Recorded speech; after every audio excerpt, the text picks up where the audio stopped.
today we're going to be going over the Bai Jong or the Jeet Kune Do stance and basic footwork. Footwork 101 and Bai Jong 101. Eric Boucher is here to demonstrate for you. Eric's first going to show you the Bai Jong. We have some chalk on the floor and a line set up so you can see the proper alignment for the feet and the body. Eric's going to set his feet up. He's going to put his rear foot, which would be his left foot, because in Jeet Kune Do we put our strong side forward, and Eric's strong side is his right side, as is most of us. If you were left-handed and left-legged, you would put your left foot and right in front and your right foot behind. So Eric's going to put his left heel on the outside of the line at a 45-degree angle. He's going to put his right toe on the outside of the line at a 35-degree angle. Now these are the standards that Bruce Lee came up with. They are general standards, and everybody has a deviation that fits their own personal features and inclinations. But for a general sense and understanding of Jeet Kune Do, these are the basic guidelines. 45 degrees for the rear foot, 35 degrees for the front foot. Eric should be on the balls of his feet, both feet. That rear heel is lightly lifted up. Okay, so he has springing action. He can propel forward, and he's on his ball of his front foot for footwork.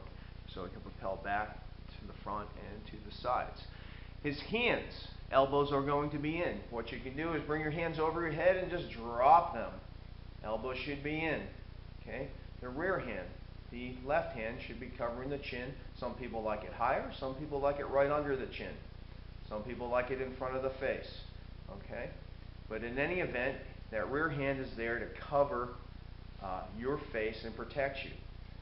Now Eric's going to, and as you can see, Eric's right hand is, his elbow is straight down.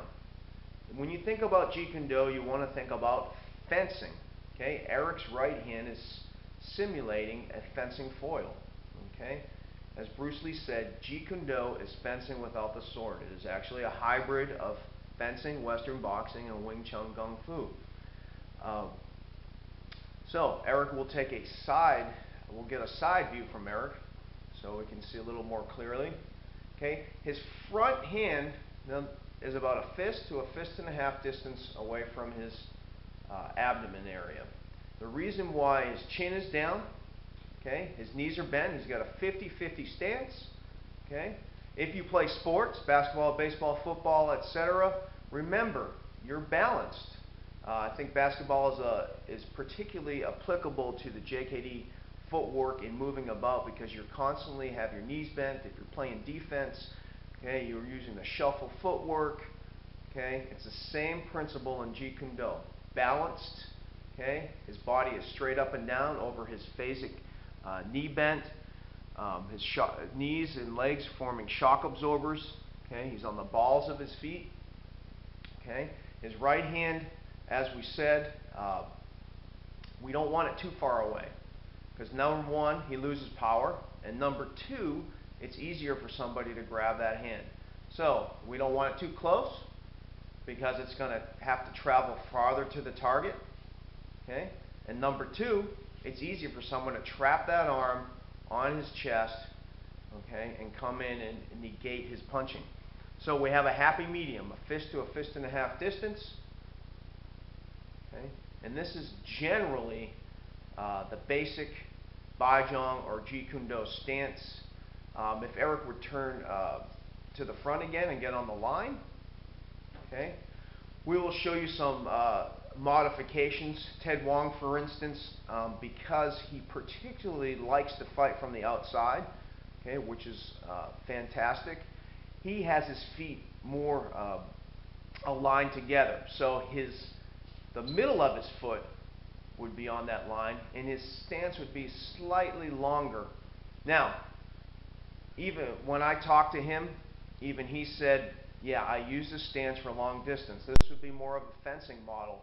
So we're getting more to the root of Jeet Kune Do here, where the fencing model, where you can burst forward, okay, and cover more distance this way. But even as Ted Wong told me, When they get closer, they will widen their stance a little back to the normal Jeet Kune Do stance, which would be rear heel on the outside of the line and right toe on the outside of the line. And that is the basic Bai Jong or Jeet Kune Do stance.